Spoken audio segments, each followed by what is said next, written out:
Okay,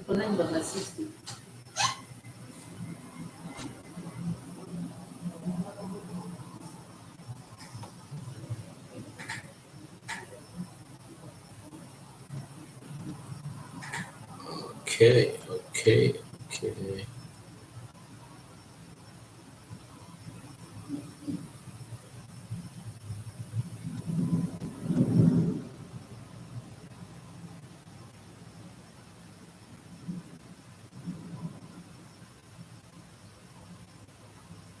Yes, thank you and welcome again today.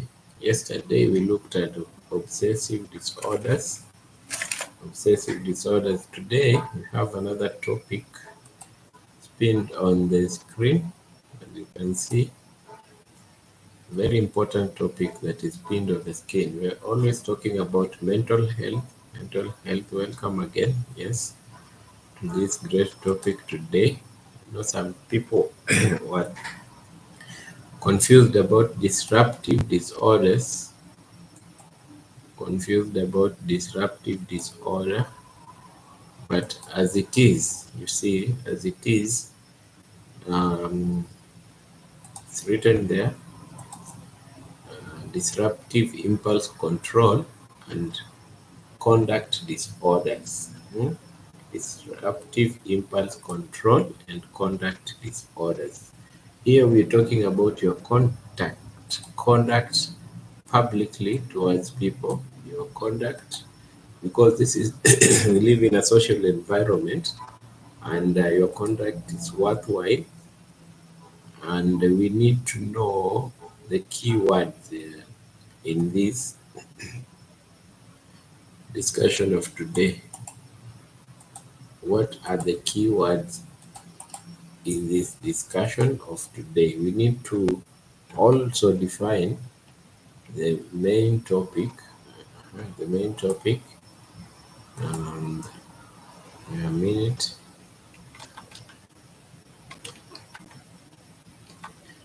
Okay.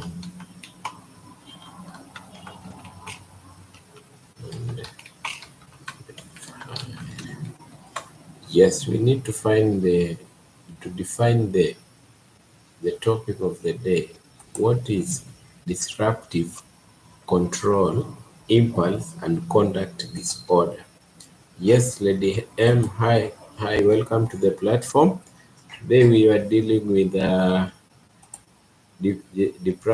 disruptive impulse and conduct disorder. We are talking about the conduct socially to the people who have this issue. So, if I define this, it's if I define this, disruptive impulse control and conduct disorder are group of mental health conditions characterized by problems in emotions and behavior, self-control. How do you control yourself? This is a group of mental health conditions characterized by problems in emotions and behavior self-control. Individuals with these disorders show behavior that violate the rights of others or against social norms and rules. You see, individuals with this behavior, they show, they display characters that are against the social behavior, yes, against the others, against the norms and rules of the society. These behaviors are more frequent and severe than what is development appropriate. When you do things that are not appropriate to the society, we need to find the keywords first. Definition of the keywords in this topic of the day: disruptive behavior. What is a disruptive behavior? This is an action that interferes with rules, expectations, or the rights of others, because we are living in the social environment. So, yes, if you ask a question if you feel you are getting lost, so that you may go slow and help. I always say your question may help someone else, so you don't have to stay with it. Air it out, let someone else benefit from your question, because all of us we have our way of learning. So we are defining the keywords on disruptive impulse control and conduct disorder. The first word we are defining is disruptive behavior, which is an action that interferes with rules, expectations, or the rights of others and other, often through defiance, aggression, or temper outbursts. Those people that are temperers, those people that behave with aggression, and at sometimes you will find them they are defiant to what people are saying or doing. If you have a group of, if you are in a group like a social group, e.g. a school, um, at work, but there is someone who is always defiant to everything that every person is saying. This is called disruptive behavior. Now we go to the second word, which is impulse control. Impulse control. What is impulse control? The ability to resist urge or temptation to perform a behavior that is harmful or social appropriate. Listen to that. The ability to resist urges or temptation to perform a behavior that is harmful or socially inappropriate. Impulse.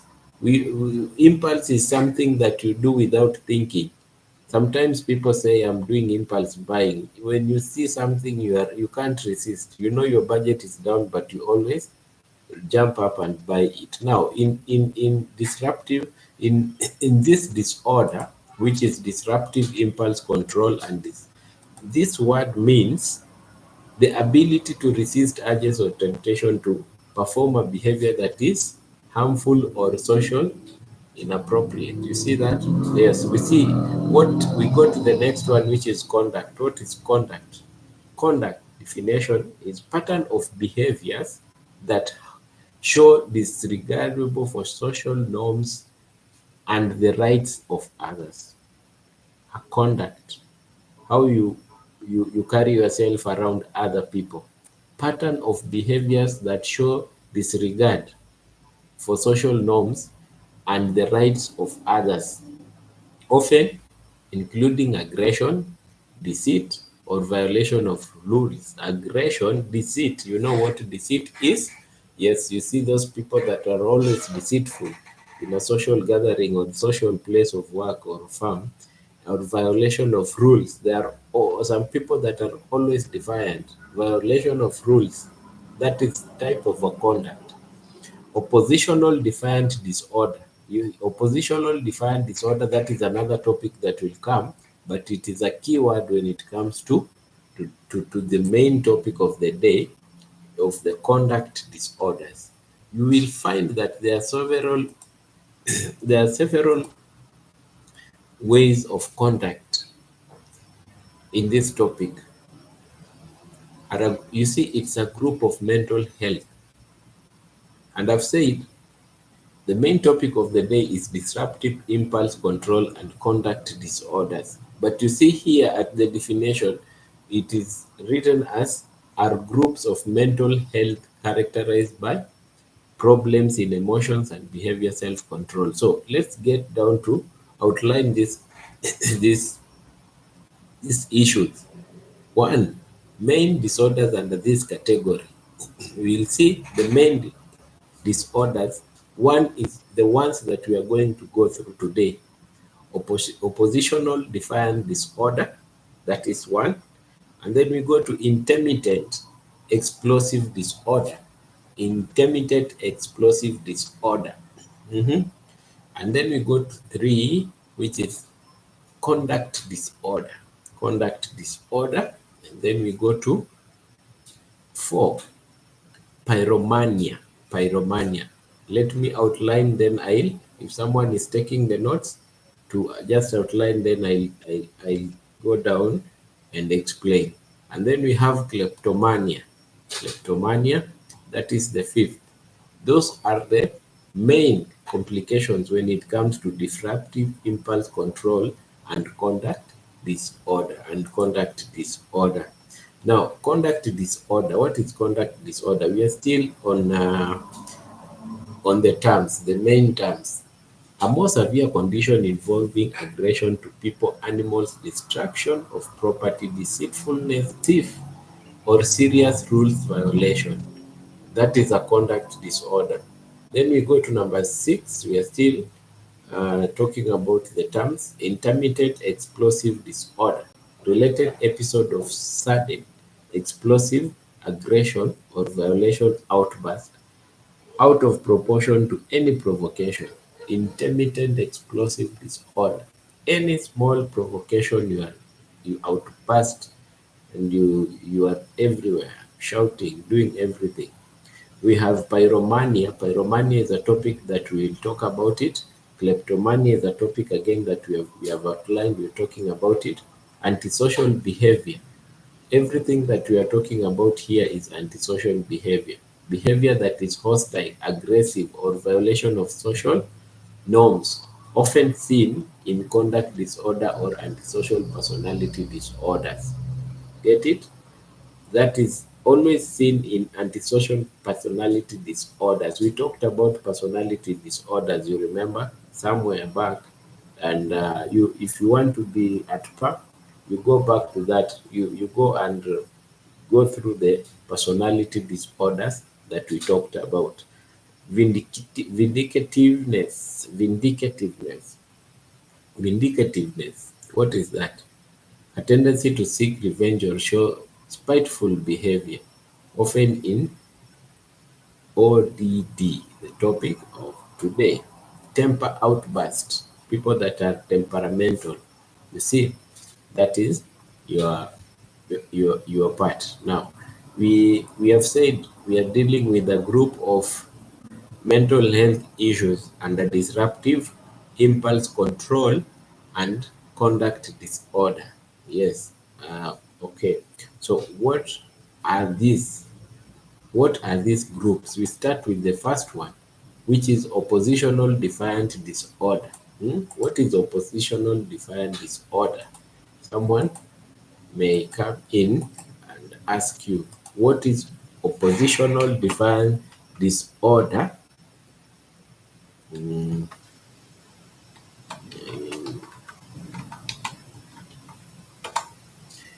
This one is affects politicians so much. Hmm?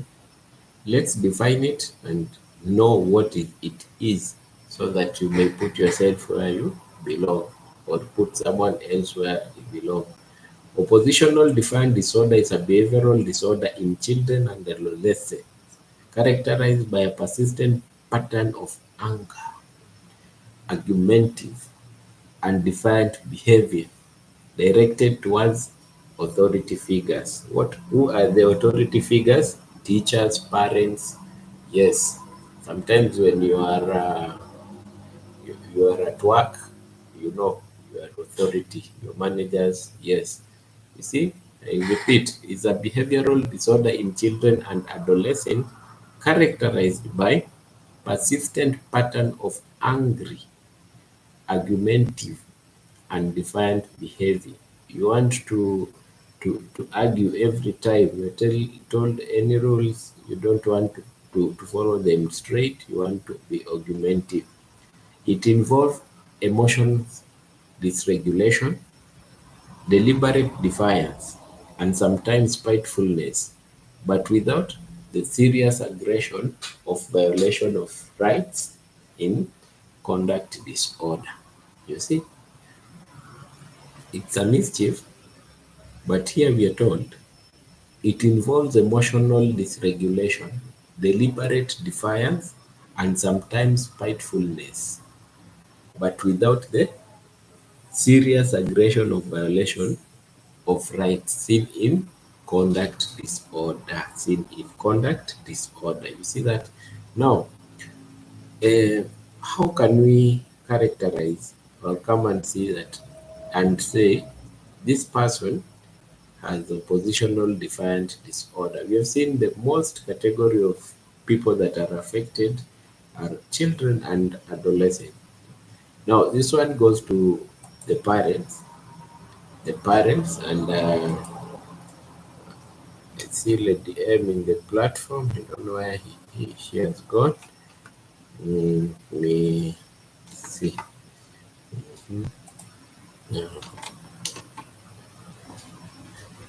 okay, okay. And if you always have a question, you know the platform how to pass your question. Now we continue now.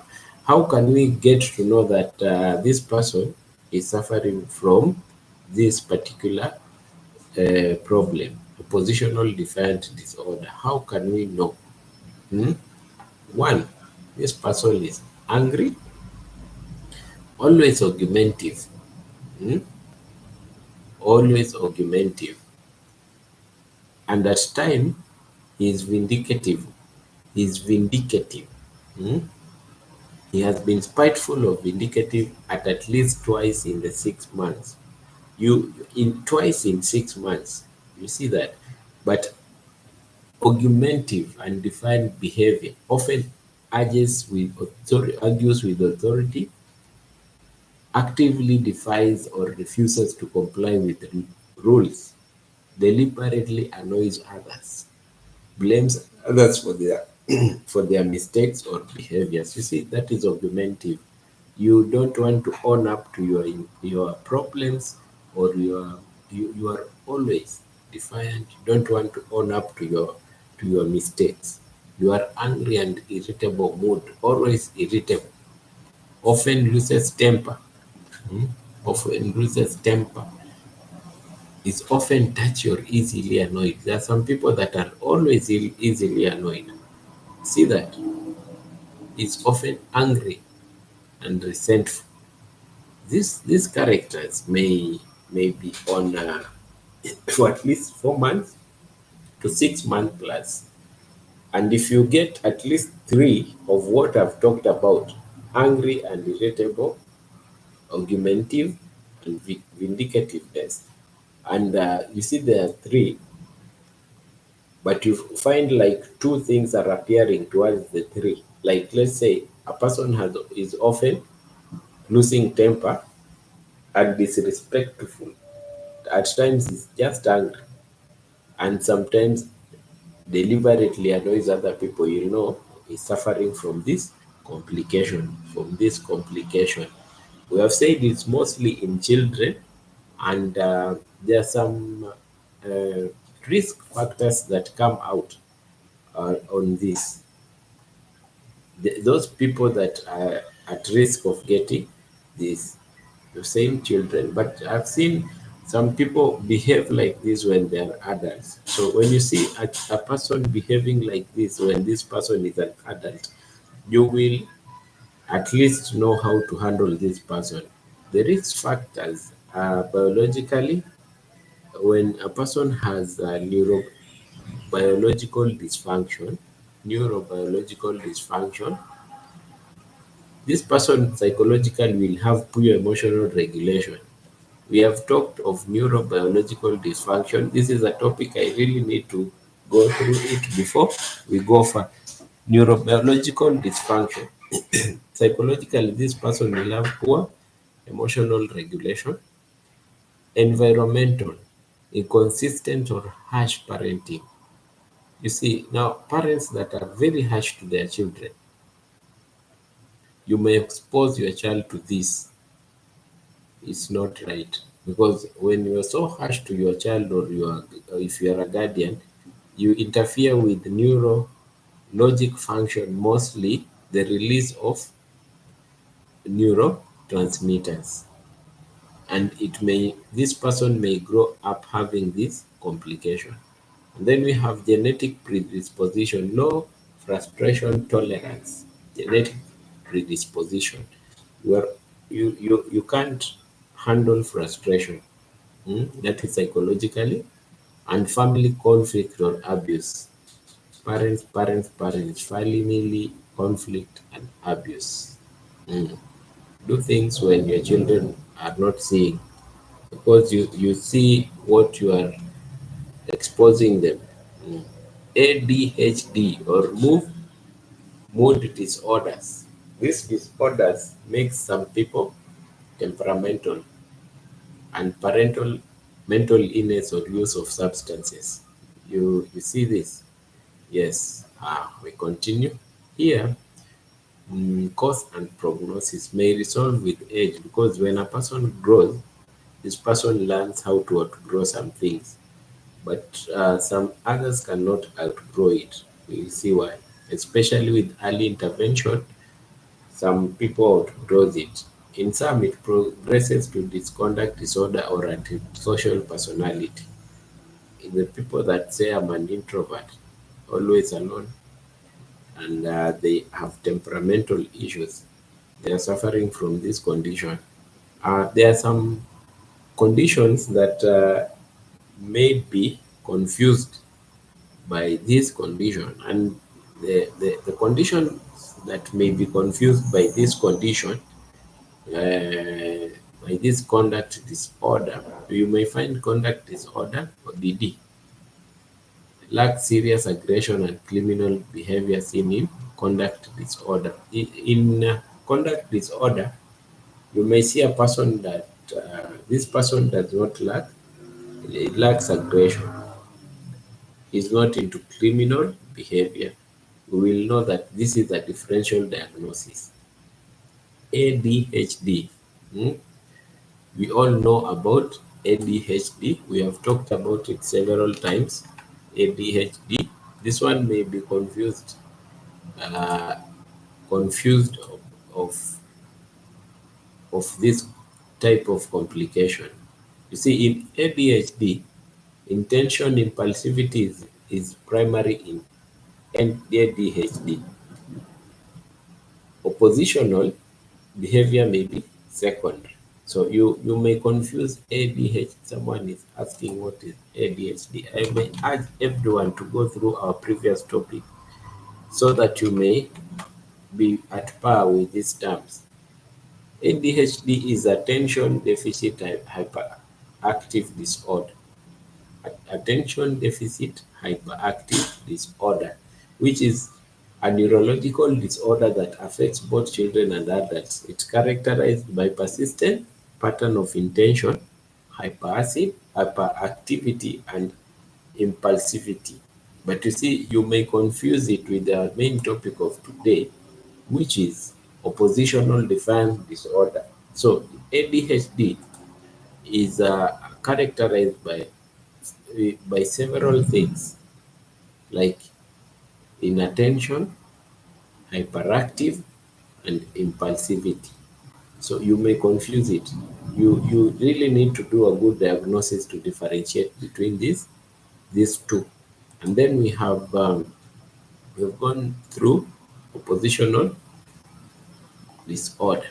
We have seen the differential diagnosis like neurobiological dysfunction, genetic predisposition, ADHD, or mood disorders. You see, we have seen those. Those are the key differential diagnosis. Yes, we go down to management. Today we will deal continuously with management so that if we see something different from other conditions, we differentiate it.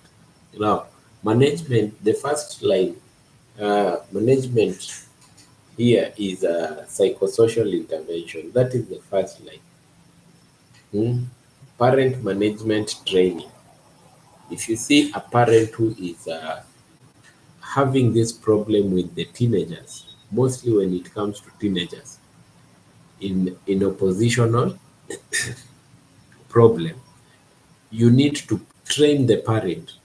You need to train the parent so that the parent could know the child is not just doing it because he's not a good child, but he's having oppositional defiant disorder. You see this? You see this first line treatment management is parent management training. Parent management training. Then we have behavioral therapy. Behavioral therapy. Therapies that work on behavioral changes. This is very important when it comes to such. The first one we've talked about psychosocial intervention And under psychosocial intervention, we have talked about parent management training, PMT. We train the parent so that the parent can help the child. You get it? And then we have behavioral therapies. We have behavioral therapists that talk to this, they train them how to behave and what to do. Behavioral therapies, school intervention, structured teacher involvement. We go to schools to train the teachers how to intervene when they see this, because teachers are trained some psychology, but when it goes deep, they may not know how to handle some cases. So this is where we go in, we train the teachers. Even at work, there are some people who are adults and they undergo these problems. We get to social places. We go to social places to talk to them so that we get rid of oppositional and even to identify. You have seen we have some differential diagnosis. So to identify who is undergoing this so that we may help. And then here we have social skills training and emotions regulation. That is normal. That is under psychosocial intervention. Those are keywords in psychosocial intervention. Parental managerial training in children, behavioral therapy, school intervention, social skills and training. You get it? Very important. And then we have medication. Medication are kind like not the first line here, but you may find a person who is displaying uh, some characters, like of a person who has ADHD, attention deficit. We have talked about it. They use stimulants. You get it? And I repeat, these drugs that are used in these problems, they are not over the counter. You need to go see your doctor, get a good prescription so that you may get it. And confusing these problems may be a problem. So you need to go to a specialist. And then we have severe mood symptoms. You use antipsychotics. You get it, antipsychotics, because the neurotransmitters now need to be regulated. And aggression and irritability. That was our first topic of today under the main topic that we Caron White in the platform. Welcome, Caron White. Today we are talking about a very serious issue. We are talking about a very serious issue, which is disruptive impulse control and conductive disorder. But under that, we have started with oppositional defiant disorder. This oppositional defiant disorder always affects children. Children. So we have gone through and we have said all, and we have differentiated about ADHD. ADHD, attention deficit hyperactive disorder. We have talked about it again. Now here we have gone to differential diagnosis. We have said medication is not the first line. And then there is prevention and support of this problem. The prevention is consistent parenting and discipline. Let's discipline our children. Let's raise our children with discipline. You get it? Explore with Anne. Yes, Anne, welcome, welcome, welcome to the platform. We are trying to help our children on how to behave, and even ourselves on how to behave. There are some problems here that we are dealing with. We are dealing with. Now we are in prevention. We are in prevention, and we are in prevention. It's a very good topic to talk about it. Prevention, consistent parenting and discipline. Discipline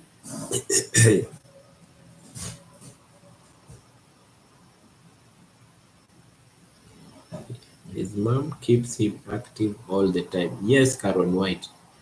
He has ADHD. There are some drugs we will talk about when it comes to the drugs about ADHD. Now, in prevention, We have positive reinforcement by the therapist, early intervention in the at risk families, therapy for family members in need. You get it?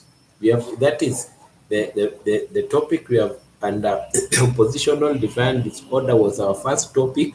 Please go through our notes and see about children. You see, now when you have a child who has oppositional defiant disorder, always defiant to what of to your rules, we know how to tackle it. Today we are dealing with the topic and dealing with the management. Now, in oppositional defiant disorder, what do we do to help? Because this is a problem that affects our children. What we do first is psychosocial intervention. That is the first line. We train the parents how to handle the child. And then we do what? Behavioral therapy. We talk to the child about the behavior. Then we go where the social groups of the child is, where the school, social areas, that's where we go. We talk to the teachers and we enlighten them on how to handle the children. And then we train them in social skills. So in medication, medication is not the first line here. Unless this child has something like ADHD. You get it? Unless this child has ADHD, attention deficit, this is where we use some antipsychotics. You get it? Or serotonin in reuptake inhibitors. Serotonin reuptake inhibitors like fluoxetine. And sometimes when someone is aggressive, we will use some Respiridon. Respiridon. You get it? Now that is good. If you have a question, post it, we discuss. Now we go to the next topic, intermittent explosive disorder. Intermittent explosive disorder.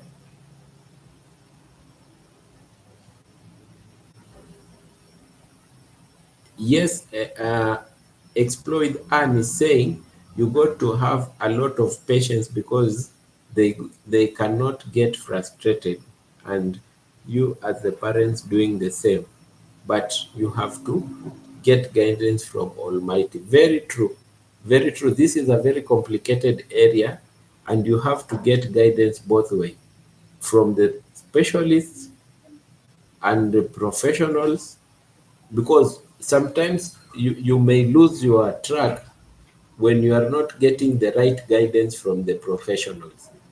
I've known of several people that have gone well with treatment psychologically and they are good. So proper treatment means proper people, professionals to handle this.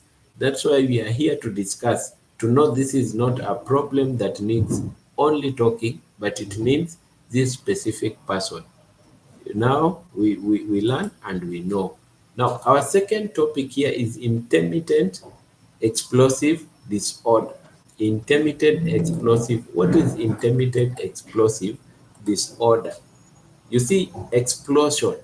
Explosion means something that cannot be contained.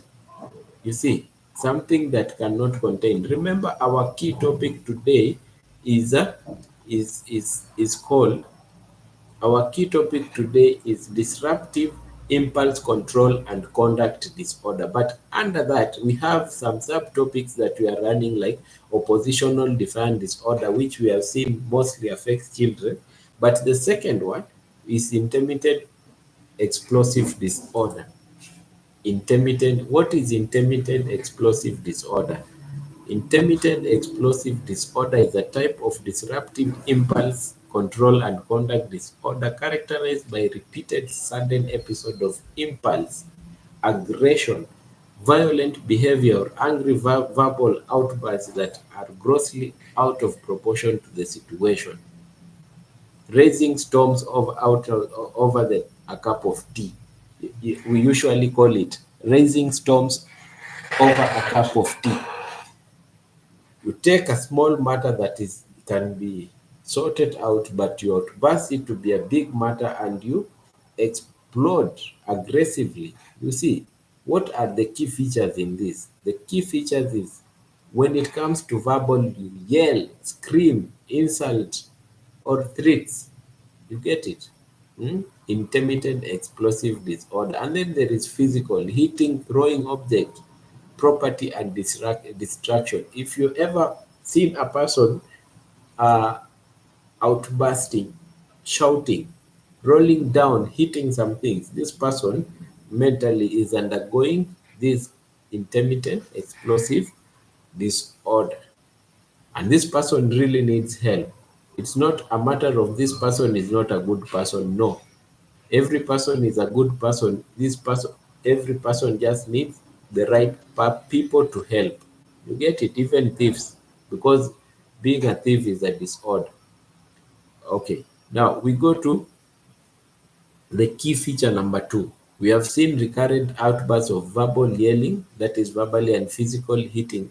But there is another one, number 2, features that may show you that this person has intermittent explosive disorder. Number 2 is disappropriate reactions. Disappropriate reactions. The intensity and duration of aggression far exceed provocation.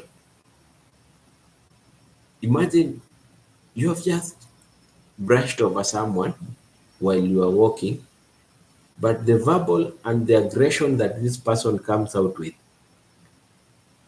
is not even equal to what people has seen happening. You just brush, not even hitting or stepping.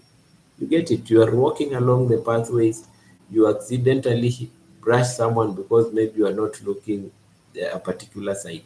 And then this person bursts out with aggression. Yes, yes, yes. That is very correct. Hit and light, like it as we continue to talk. You get it? Now, as we continue, we will see several issues that may show us this person is suffering from this condition that we call intermittent explosive disorder. Hmm? Disappropriate reactions, impulse nature. You do things without thinking. That is number 3. You do things without thinking. The behavior is not premeditated. You don't think about what next. You do. When it comes, you do it. You see, you're not committed to achieve any goal. You just do anything. Hmm? Now, these things are brief. This is number 4. They happen in brief episodes. Outbursts are very short, like 30 minutes, and then someone comes. Remorseful, embarrassed, hmm, and regrets. You get it? Some people say these people are like bipolar, but you see, this is a disorder that may be linked to bipolar. Remember, bipolar, we are having a topic on its own called bipolar, but to this one may be a unit of bipolar, but not fully defined as bipolar. Now, that is brief episodes, define it. And then there is no underlying medical cause. There is no medical, like psychiatric cause or something that is causing this person to be like this. Now, you see, those are key features. The key features here is recurrent outbursts, disappropriate reactions, impulse nature, brief episodes. They are so short, and then someone becomes remorseful and regrets what this person has done. And then we have no underlying medical conditions. Now, what may make us to know this person has this problem? At least more than 6 years or equivalent to. It affects even adults. Current behaviors, that one we have talked about. Aggression is impulsive, not planned. We have talked about it. Outbursts. And then there is people that have the risk factors of this type. The risk, people that are prone who can get this kind. You see, biologically, we talked about serotonin and the neurotransmitter in your brain called serotonin, and it always comes around always. You go, if you have not gone through our first topics, please go back to our first topics, mostly the one called overview of mental health. It will help you a lot. The first one. Now, you see, biologically, abnormal serotonin levels from frontal lobe, which which balances the cognitive measures in your brain. Hmm? If it is abnormal, you may find yourself having this. So you really need some drugs to bring it down, antipsychotics to bring it down. And there are some families that are prone to this. Those families that are prone to these outbursts, these problems genetically, disorders that some families have are prone to release high amount of serotonin. You get it? And then there is a environmental childhood traumas. You are raised by harsh parents, you are raised by harsh guardians, or something happens, you abusement in childhood, and then it's carried up to the adulthood, struggling in life, which is so painful. We need to pray for our kids, which is so painful. Some parents will tend to neglect their children, mostly at low social economic areas. They will tend to neglect their children. Then there is psychosocial, poor coping skills, exposure to violence in early life.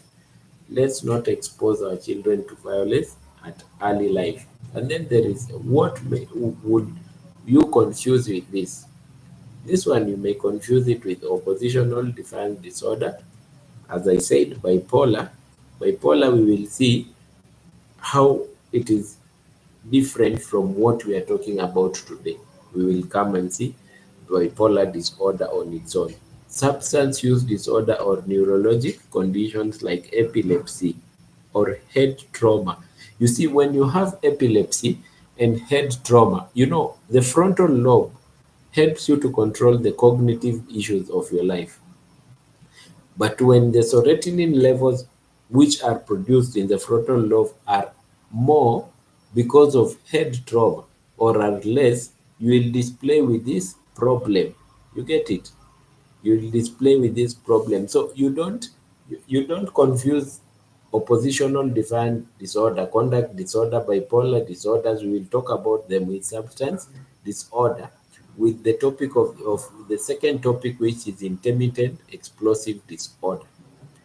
That is a complication of its own. Yes, as we go on, the I'm seeing questions. Yes, questions are coming. We will deal with them. Now, what is the treatment? Because this is a cognitive imbalance, we really need to have cognitive behavioral therapy. Behavioral therapy is very important when it comes to this topic. Behavioral therapy, group or family therapy is very important. Medications, we have talked about serotonin reuptake inhibitors like fluoxetine, so that it at least comes up if it is in balance, so that this person has the normal level of serotonin. Mood stabilizers like lithium and valproate, remember they are not over the counter. You need to talk to your doctor to do this. You need to prescribe and sign that prescription for the patient to get these products over the counter or in the hospital. Antipsychotics, if someone is displaying psychotic measures, you have to give antipsychotic. And then there is lifestyle and behavioral management, anger management training, relaxation techniques, and always avoid triggers. You see, when you avoid triggers for so long, you start balancing your serotonin. So that is the way we deal with these things. Cognitive therapies always. Complication if untreated, you see, they'll come up to legal issues because aggressive measures will lead to fights, and this one will come to legal issues. Relationship breakups. You see, if you cannot handle the other person when you don't know the problem and the person is not ready to be helped, it comes down to relationship breakdown, job failures, and school dropouts. You get it? So we should avoid these things that we are seeing here. Mm? Now, we go through the third one. That one is conduct disorder. Conduct disorder. We talked about conduct disorder when we were starting this topic. Conduct disorder. What is your conduct? Conduct disorder is anything that you are doing that is affecting the social environment. Hmm? That is affecting the social environment. Hmm? So, what is this conduct disorder? There are so many types of conduct, and some conduct. Let's talk today like this. Some things that are performed conductly at a certain area may be embraced at another area based on culture and community and social environment. So let's get to see what is conduct disorder. Disorder. And we should do it in details. In details. Because now we're talking about things that are done in certain communities may be embraced in certain communities, but in others may not be embraced. So, conduct disorder is a serious behavioral and emotional disorder seen primarily in children and adolescents, characterized by persistent pattern of violating societal norms, rules, and the rights of others. So, every community, every social area, every social group has got its own conduct and rules. Hmm? Norms and rules of every society, social group. Cultures are bound to social group. We repeat again. We repeat again. It's a serious behavioral and emotional disorders seen primarily in children and adolescents, characterized by persistent pattern of violating norms, rules, and the right of others. The right of others are bound under the rules of the state, which is the constitution. So you'll see someone always violating those rules. Even if it is not the constitution, communities in the upcountry have got their own rules and regulations. It is one of the disruptive impulse control and conduct disorder, and is considered a precursor of antisocial personality disorder in adults if not treated. So, conduct disorder in children may come up to antisocial personality disorder. What are the core features? What are the core features of conduct disorder? Core features of conduct disorder include one, aggression to people and animals. By doing what? Bullies, threaten, or intimidating others. Initiate physical fights, those kids that always want to fight others. Has used a weapon, bat, bricks, broken knives, bottles, you get it. As a cruel, as physically cruel to people or animals. These people that are cruel to humanity and animals, you see, are stolen while confronting a victim, mugging, extortion. So people that are online scammers have this problem because they are extorting people. Mhm. And then we have forcing people into sexual acts. You get it? This is a conduct disorder. Rapists forcing people into sexual acts. It's a conduct disorder. This is under aggression to people and animals. And then we have here another one, destruction of property. We have destruction of property. Mhm. We have destruction of property. Deliberate engage in fire setting, intend to cause serious damage. This is destruction of property. Hmm? It's not okay. It's not okay, but these are people that we should help. So we go to the next one, which is deceitful, deceitfulness, deceitfulness or theft.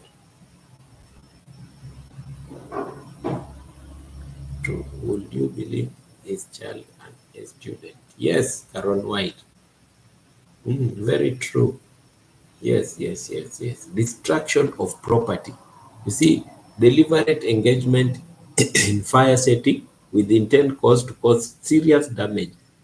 Deliberate. These are students that are bright, but they have these disorders.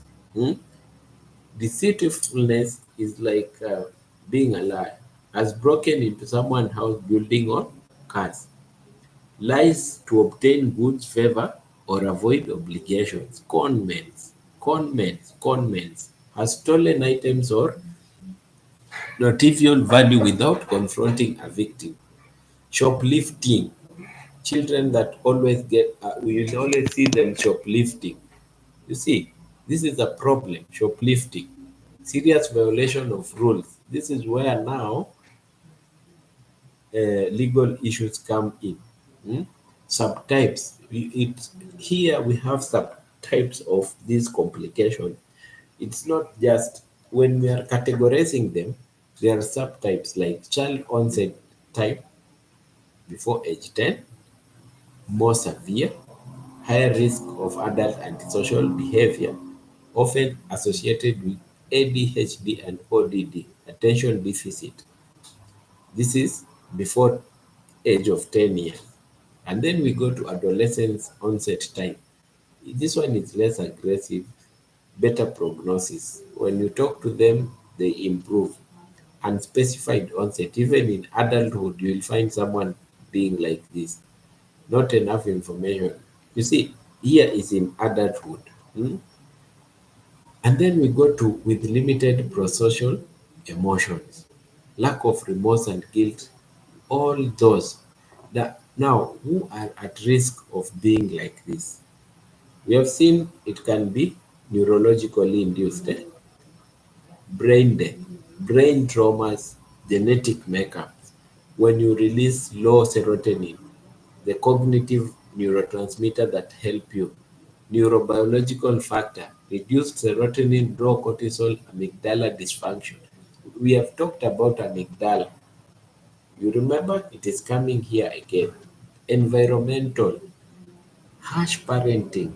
Let's not be harsh parents to our kids. Yes, history of abuse.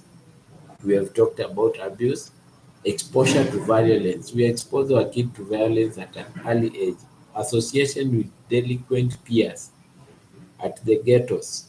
It's not our likes or or our we choose to live in ghettos, but you will find in the ghettos there are so many things that are happening and the kids are exposed to them. This may grow these children into these problems. And then we have psychological, poor impulse control, low frustration tolerance. We have seen about this. And the differential diagnosis still remain the same. The treatment is always the same to all these problems.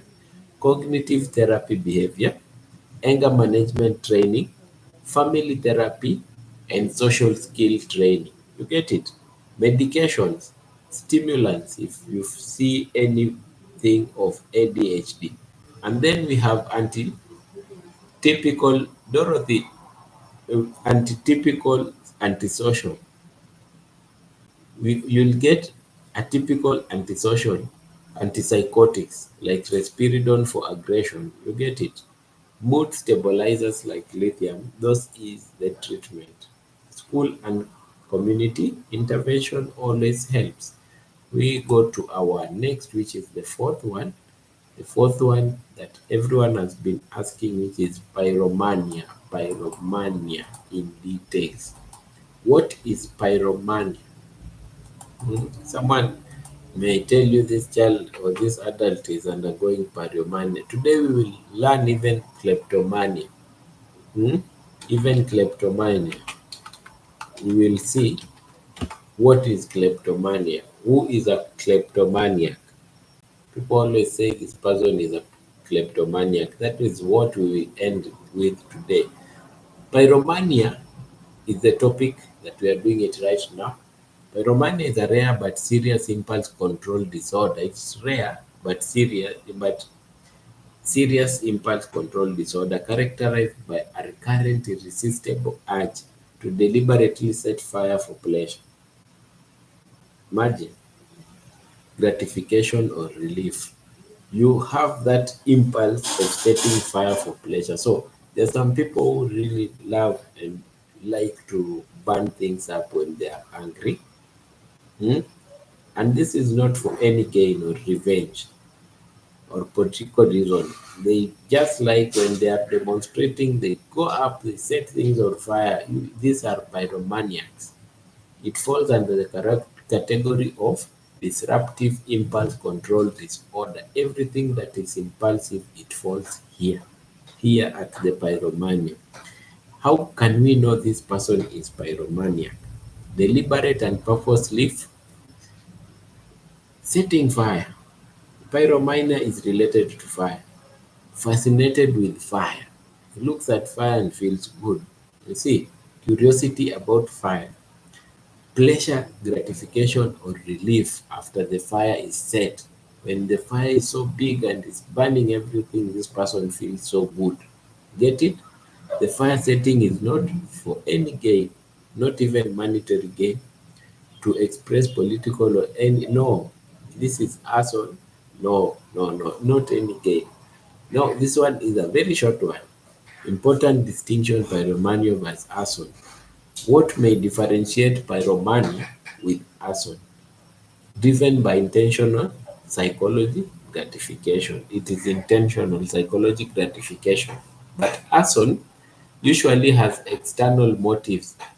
When you go to court or you are under the constitution and then you are you are caught up by arson, they will say you are paid, you did it to revenge about something that happened, so you are destroying someone else's property, or you are covering up on something that happened to a property or something so that the evidence cannot be found.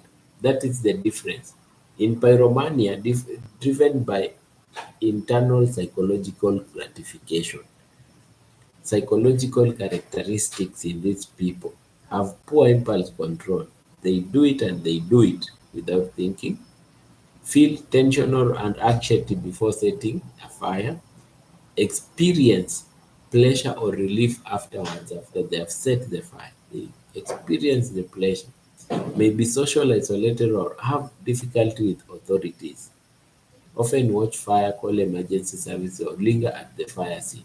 They are always there, and they may call even the fire operators, the emergency teams. You see that?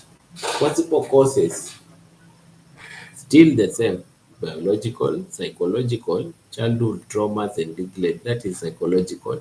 Environmental, lack of exposure to fire setting behavior in the family peers. Just like the night runners in, I don't know if in the US people have night runners, but in Africa it's a culture. Some cultures have night runners. If there is anywhere around the world in India here, a person who is in the US, India, or somewhere, or the Asian countries, or if there is night runners there, please let us know. But here in Africa, there is that perception of night running. You see, it may be a concurrent thing to this problem that we are seeing.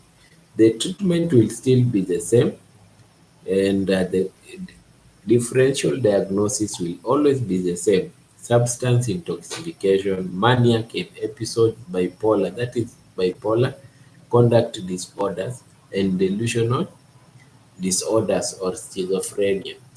I think tomorrow we are going to do schizophrenia and bipolar so that people should differentiate between these two lines, so that you may know this is this and this is that.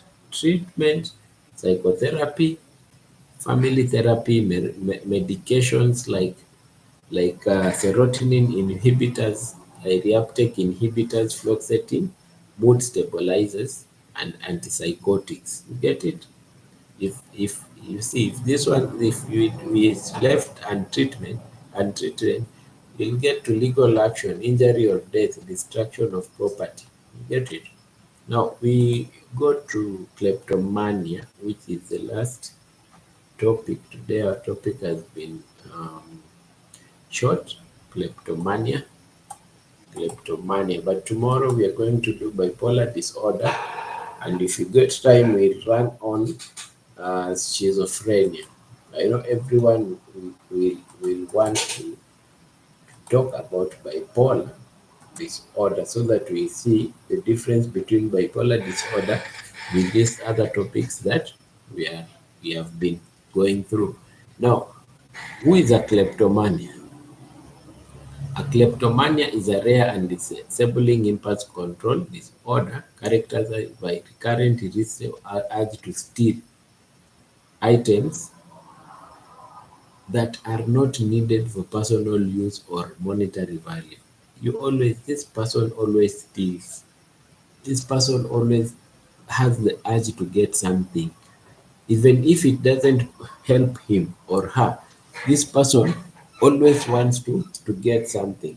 It is part of disruptive impulse and conductive disorder. Imagine thieves. We have talked always about thieves. Thieves, thieves, thieves. They are called kleptomania, but they are those thieves that have intention of benefit. But you see here in kleptomania, this person does not have any intention of benefit. He may benefit, but this person may steal everything. Get it? Person may steal everything. There's those diagnostic features. How can we know this person is a kleptomania? Recurrent failure to resist impulse to steal. Even if you are caught, you are warned, you still have the recurrent feature to do the same act. Mm. Items stolen are not needed. You even wonder, what will it benefit you by having this? See that? What will you benefit from getting that thing that is stolen? There is rising sense of tension before theft. Some people that are thieves will not have tension, but this person here will always have tension. Mm. We go to, there is pleasure gratification relief at the time of committing the theft. When you are doing it, you're feeling good, you feel nice. If you have relatives and some people, family members that do this, you try and look at them and see the stealing is not committed to express any anger or vengeance. Is not no, no, it's not. The behavior is not better explained. You just do it. It's not better explained. Hmm? Psychological characteristics in kleptomania. What are these characteristics? The stealing is impulse, unplanned, and often by guilt or shame. The individual often feels anxiety or tension before the act. You always be having tension before the act. These are the characters that come around the kleptomaniacs. Many individuals discard, give away, or hoard the stolen items as the typical have no real use to them. You steal and give away. The kleptomania.